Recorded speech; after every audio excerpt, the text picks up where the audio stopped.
रिश्ता तेरा मेरा. पावसाळ्याची ती पहिली सकाळ.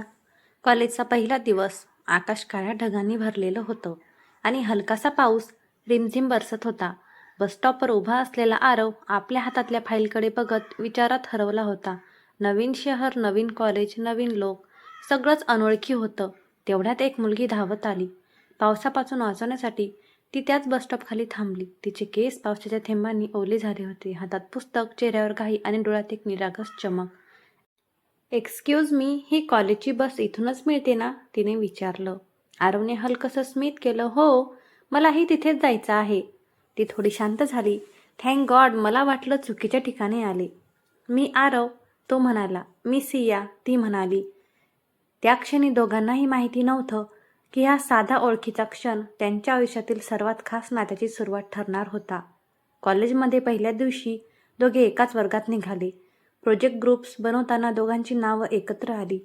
सुरुवातीला फक्त प्रोजेक्टपुरतंच बोलणं होतं, पण हळूहळू गप्पा वाढल्या. कॅन्टीनमधला चहा, लायब्ररीतले शांत क्षण, कॉलेजच्या मैदानातले फिरणे, सगळं एकत्र होऊ लागलं.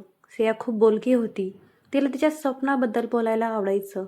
मला स्वतःचं काहीतरी करायचं आहे, फक्त कोणाची मुलगी किंवा कोणाची पत्नी म्हणून नाही, माझी ओळख वेगळी असावी, ती म्हणायची. आरव तिचं बोलणं शांतपणे ऐकायचा. त्याला तिची स्वप्न आवडायची, तिचा आत्मविश्वास आवडायचा, तिचं हसणं तर त्याला जग जिंकण्यासारखं वाटायचं. एक दिवस कॉलेजच्या फेस्टमध्ये सियाने गाणं गायलं. स्टेजवर उभी असलेली ती जणू प्रकाशात न्हाऊन निघाली होती. तेरा मेरा रिश्ता पुराना हे गाणं तिने इतक्या भावनेनं गायलं की आरवच्या डोळ्यात नकळत पाणी आलं. त्या दिवशी त्याला समजलं, तो फक्त तिचा मित्र राहिलेला नाही, पण त्याने काहीच सांगितलं नाही, कारण त्याला भीती होती मैत्री तुटेल का. वेळ पुढे जात होता. दोघे खूप जवळ आले होते. सिया प्रत्येक गोष्ट त्याच्याशी शेअर करायची. घरचे प्रश्न, स्वप्न, भीती, सगळं. एक दिवस सिया खूप शांत होती. काय झालं? आरवने विचारलं. घरी माझं लग्न ठरवायचं बोलत आहे, ती म्हणाली. आरवच्या हृदयात कुणीतरी खंजीर खुपसल्यासारखं झालं, पण त्याने स्वतःला सावरलं. तुला काय हवंय? ती काही बोलली नाही. तिच्या डोळ्यात उत्तर होतं. तिला अजून तिची स्वप्न पूर्ण करायची होती. त्या रात्री आरव झोपू शकला नाही. त्याला कळत होतं की जर त्याने आज काहीच बोललं नाही तर तो तिला कायमचा गमावेल. दुसऱ्या दिवशी तो सियाच्या घरी गेला. तिच्या घरासमोर उभा राहून त्याच्या हातानं थरथर होती. सिया बाहेर आली. आरव, तू इथे? तो काही क्षण तिच्याकडे पाहत राहिला. सिया, मला माहीत नाही हे कधी झालं, पण तू माझ्यासाठी फक्त मैत्रीण राहिलेली नाहीस. मला तुझ्यावर प्रेम आहे. ती स्तब्ध झाली. पण मी तुला अडवणार नाही. तुझं स्वप्न महत्त्वाचं आहे. फक्त एकदा मनापासून विचार कर, तुला काय हवंय? सियाच्या डोळ्यातून अश्रू वाहू लागले.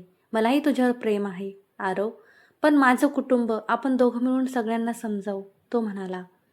दोघांनी धाडस केलं. सियाने तिच्या घरच्यांशी बोललं.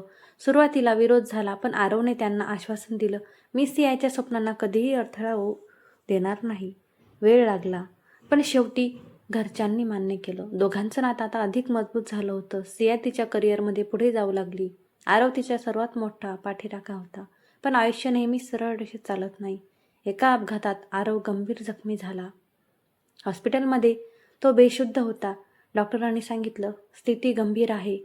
सिया देवासमोर उभी राहिली. देवा, त्याचं काही बिघडलं तर मी जगू शकणार नाही. 2 दिवसांनी आरवला शुद्ध आली. त्याने डोळे उघडले आणि पहिल्यांदा सियाला पाहिलं. तिचे डोळे रडून सुजले होते.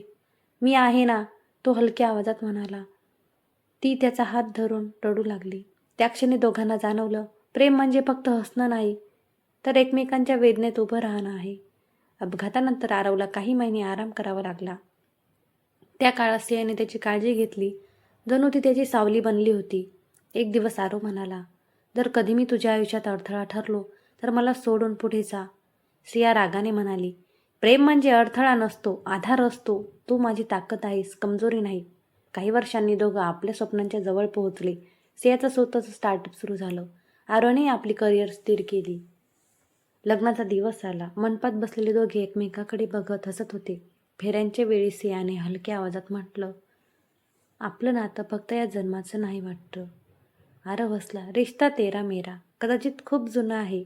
वर्षे सरले, आयुष्यात चढउतार आले, कधी भांडण झाली, कधी शांतता, पण एक गोष्ट कायम राहिली, एकमेकांवरचा विश्वास. एका संध्याकाळी दोघे छतावर बसले होते. आकाशात तारे चमकत होते. सिया म्हणाली, जर पुन्हा एकदा आयुष्य मिळालं तर? आरो म्हणाला, मी पुन्हा तुलाच शोधेन. ती हसली, मी सुद्धा. त्या क्षणी त्यांना जाणवलं, प्रेम म्हणजे परिपूर्णता नाही, तर अपूर्णतेला स्वीकारणं आहे. दोन वेगळ्या व्यक्तींनी एकत्र येऊन एक जग तयार करणं आहे. रिश्ता तेरा मेरा हा फक्त प्रेमाचा नाही, तर विश्वासाचा, संघर्षाचा, साथ देण्याचा आणि शेवटपर्यंत हात न सोडण्याचा प्रवास होता. आणि आजही जेव्हा पावसाची पहिली सर येते, तेव्हा आरव आणि सिया त्या पहिल्या भेटीची आठवण काढतात.